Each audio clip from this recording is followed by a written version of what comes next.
I just wanted to give you an example of a way that we really push our gifted learners.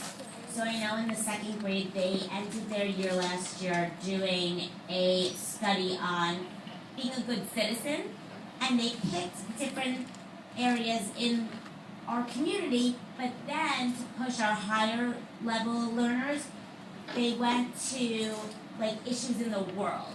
So we're always trying to have that higher order thinking skill and critical thinking skill activated, analyzing, and just really encouraging that those researching skills that will help them in third grade when they get into the standardized testing situation. But we're always trying to push our learners, and as Erin said, it's all about the learner. It's about the whole student, and we really at this school take notice of how our learners learn best, and we don't think of it as a class, we think of it as individual students and meeting their needs.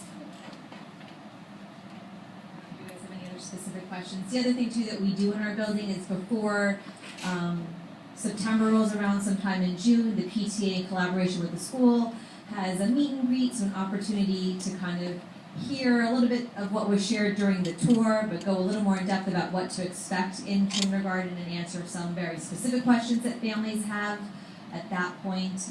And then again, to go over a little bit about the routine in the building, because that's always the big change from going from pre-K to kindergarten. Are there any other questions?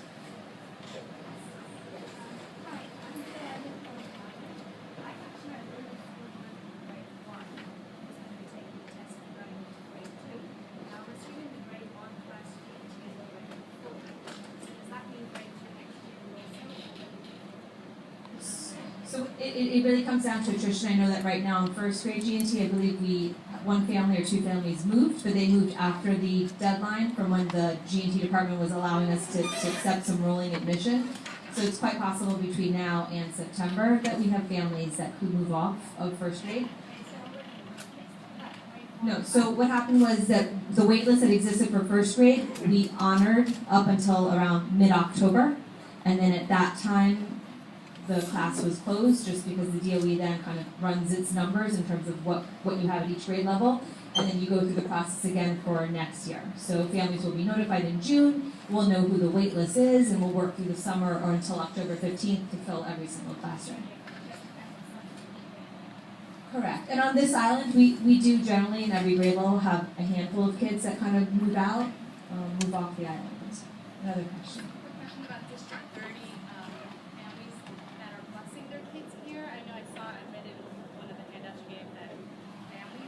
So our families did organize a private bus service. We have 3 different buses that come here, like 2 vans and a bus.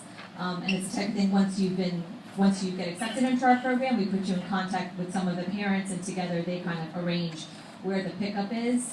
And then we're pretty responsible in terms of grouping the kids and making sure that they get on the bus. Is there parking available if families under 30 drive, drop off? So Roosevelt Island, if you were to drive down it, there is some metered parking to the right and to the left of us. They allow like a minute for you to just throw your kids in, otherwise you will get ticketed, only because it's such a narrow crosswalk. Sometimes our families will collaborate in terms of carpooling. Our building is open by 7:45, so families are going to come in early for breakfast. And then our families all of our families are also given a Metro card in addition to that. But we do have a number of families that do drive, so we could also, during that meet and greet in May and June, is when you have the opportunity to talk to other families and just find out what they do and figure, you have all summer to figure that out. Yes.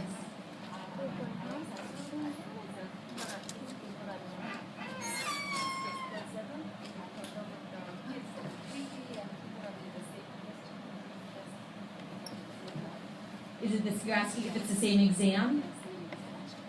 They do change it. There are some tweaks to the exam between pre-K and kindergarten. Like Ms. Bokeen said, that's more like a 90-minute exam, and they're tested in a larger group, whereas pre-K is one-on-one and could take up to 90 minutes, or it could take 15 minutes, depending on your child. But the format, the questions are similar, and there's two different parts that are similar.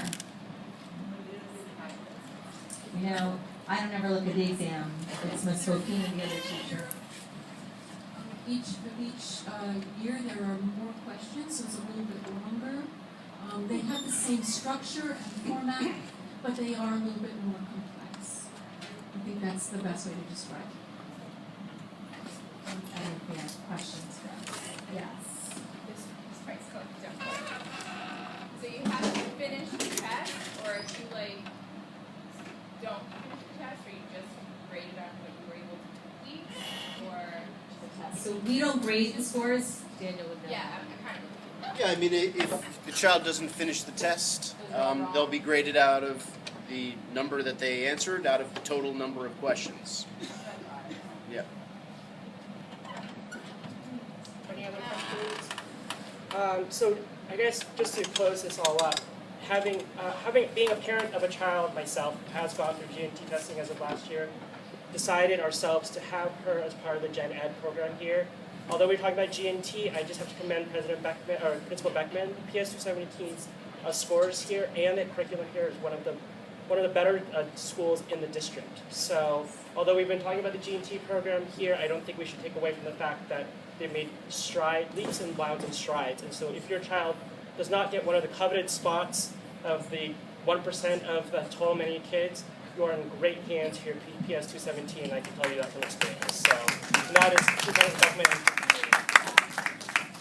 We'd like to thank you all for attending. You all have some contact information. If you have more questions, please do reach out. Everyone is pretty responsive, and thank you all for your time.